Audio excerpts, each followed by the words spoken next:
Keramik ini atas bantuan dari orang Tionghoa. Wow. Atas bantuan dari orang Tionghoa. Cina ya. Rumahnya ini meriam ini kan dijaga, dilestarikan. Jadi tidak kena air, kena apa, maka beliau orang Tionghoa itu ditutup lah. Oh, ini yang bangun orang Tionghoa ini? Tionghoa juga. Apa nama kayu-kayu ini? Apa nama bangunan rumahnya ini? Rumahnya itu. Oh.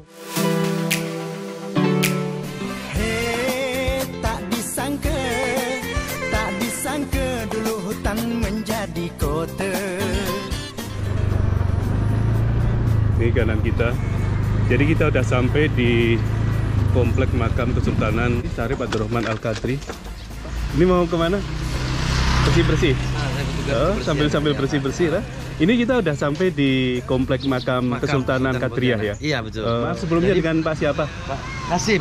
Pak Hasim, keturunan Arab juga? Masih ada campuran. Oh, begitu. Rata semuanya keturunan dari Sultan. Berarti Arab ya? Arab. Begitu. Jadi beliau ini keturunan Arab. Ayahnya asli dari Yaman, Hadramaut. Hijrah ke tanah Ketapang, Kota Matan, satu kota Matan itu kan. Ada kerajaan Tanjung Pura. Dia menikah dengan permaisuri dari ratu itu. Dapat anak Sultan ini. Syarif Abdurrahman. Namanya Syarif Abdurrahman. Itu dapat anak. Jadi kemudian, dia termasuk cucu dari kerajaan Ketapang. Hijrahlah ke Mempawah untuk mengajar kerajaan Opu Daeng Menambun. Betul. Menikah, Sultan udah besar, menikah dia dengan Utin Cenderamidi. Iya, itu anaknya dari Opu Daeng Menambun. Opu Daeng Menambun. Lama-lama pengen buka raja titah oleh abahnya tadi itu. Akhirnya buka di Pontianak. Berarti untuk raja itu, untuk keraton atau kesultanan itu mungkin bisa dibilang yang daerah Matan Ketapang itu yang paling tua ya.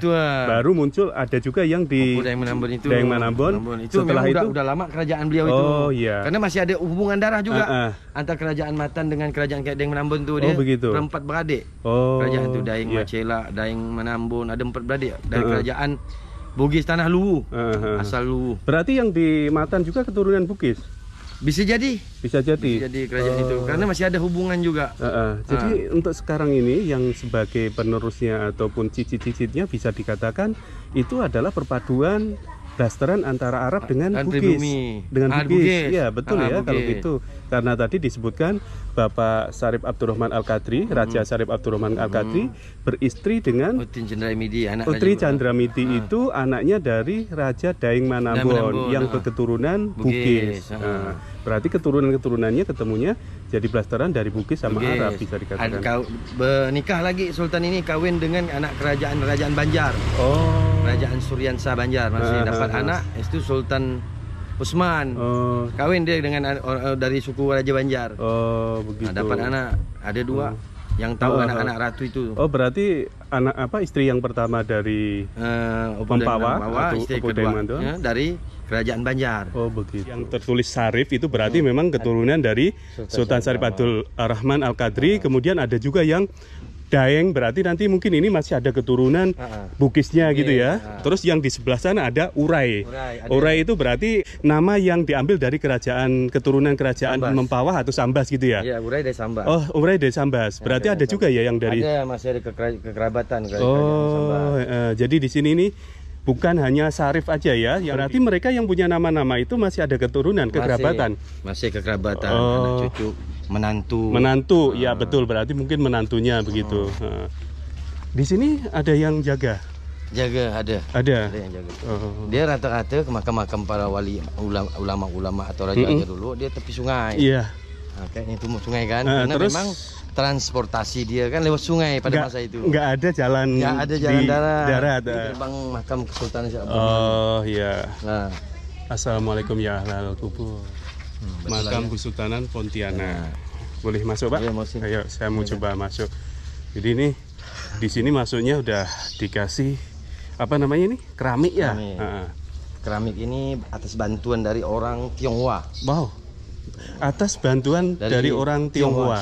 Cina ya. Karena Cina pada waktu dia kan keyakinan. Dia yakin bahwa Raja Pontianak ini adalah raja yang membangun kota Pontianak, keberkahan. Dari berkah mereka lah dia merasakan bangsa yang besar itu bangsa yang menghargai jasa orang terdahulu yang bangun di negeri. Begitu. Dia mencari makan di Pontianak.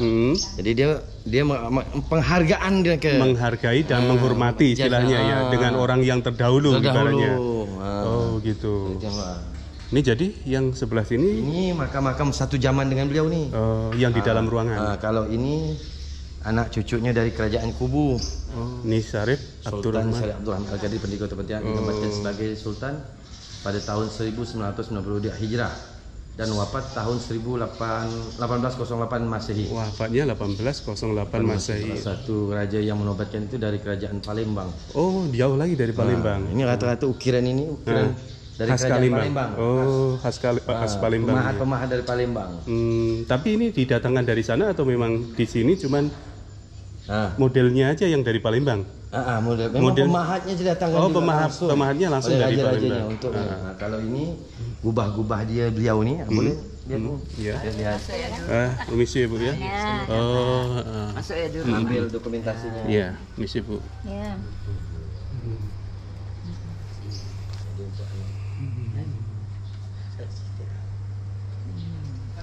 Ini anaknya beliau nih, Sultan Syarif Utsman nih. Yang ini. Sultan Syarif Hamid I. Ini Sultan Syarif Hamid I Al-Qadri bin Syarif Utsman. Ini tadi Utsman ayahnya. Yang ini ya Pak ya? Ini yang anak yang menjabat ketiga dari kerajaan. Ini korban dari agresi militer Jepang. Iya. Sultan Muhammad. Ini pun pada masa itu beliau nih kan tidak mau menyerah gitu dengan Jepang. Jadi pembantaian itu sejarah di Mandor itu penuh dengan berdarah, dengan pokoknya dukanya luar biasa untuk seluruh kerajaan lah. Jadi ini korbannya dari agresi militer Jepang. Meninggal dia yang ke-6, yang ke-7-nya Sultan Hamid II dari perancang Pancasila itu. Iya, betul. Subhanallah.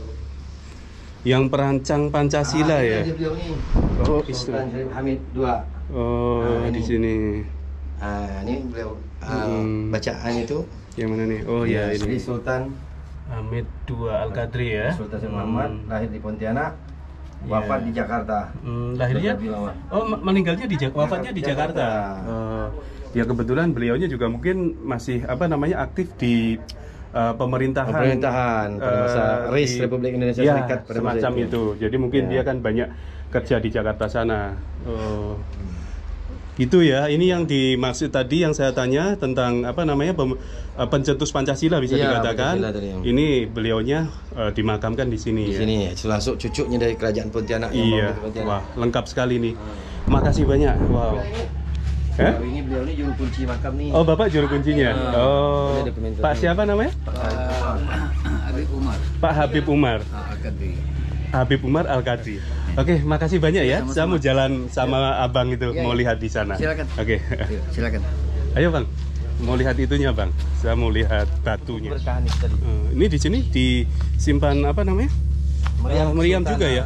Kesultanan tadi saya lihat di depan keraton juga ada meriam. Ini menandakan benteng beliau, tempat jagaan. Ini rumah-rumahnya ini, meriam ini kan dijaga, dilestarikan.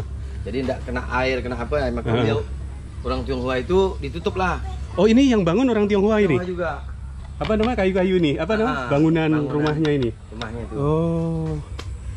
Itu dilestarikan. Jadi tadi yang disebutkan batu layang ini ini ya Bang. Oh, ini namanya batu layang. Batu ini melayang, letak di sini dan dia punya karomahnya itu dia beranak batu itu numbuh.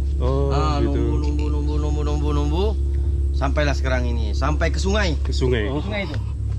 Maka kapal-kapal tidak bisa berani dari sini, pecah kapalnya kena batu. Itu ya Bang. Itu tengah-tengah ada pulau kalau nggak salah. Pulau itu namanya Wangkang Cina kuno. Wangkang Cina kuno. Ya, kapal Cina yang tenggelam karam oleh Sultan. Tuh di tengah-tengah ada. Jadi pulau. Ada pulau. Pulau Batu Layang, Pulau Wangkang. Nih, jadi saya udah berada di atas kali ini, di atas batunya yang kita sebut batu layang, yang biasa sering kita dengar ada terminal Batu Layang, kemudian daerah Batu Layang, inilah titiknya, asalnya dari batu ini. Oke, jadi itu aja mungkin teman-teman yang bisa saya lihatkan, pemukiman warga Arab. Jadi kita udah tahu banyak tadi asal-usul mereka, asal-usul warga Arab di sekitaran kota Pontianak. Setelah kita jalani tadi, setelah kita review tanya-tanya sama warga sekitaran sini, terutama warga Arab, kita jadi tahu. Jadi kalau nggak salah sebetulnya warga Arab yang pertama datang ke sini ini sebagai mufti. Ya, disuruh atau diutus untuk mengajar orang-orang Islam yang ada di Nusantara ya, di sekitaran sini. Kemudian kita melihat nenek moyang leluhur itu sebagai mana risalah Nabi Muhammad SAW itu sebagai rahmatan lil alamin tadi untuk penyebaran Islam itu. Iya. Kemudian mungkin semakin untuk mengajarkan akhlak untuk ya betul. Kemudian setelah itu semakin lama semakin berkembang, punya anak cucu gitu ya, dan mendirikan sebuah kerajaan yang kita tadi datangi itu, namanya Kerajaan Kadriyah atau Kesultanan Kadriyah yang ada di kota Pontianak. Bahkan itu sebagai salah satu cikal bakal kota Pontianak. Sebetulnya itu ya Pak ya? Seperti itu. Karena wilayah Pontianak ini Borneo hutan. Iya. Jadi tadi sedikit banyak kita udah ulas habis tentang makamnya juga. Di dalam sana ada makam Syarif Hamid II sebagai pencetus atau perancang Pancasila. Jadi itu aja teman-teman yang bisa saya lihatkan. Mohon maaf kalau misalkan ada salah-salah kata. Terima kasih telah menonton video ini. Assalamualaikum warahmatullahi wabarakatuh.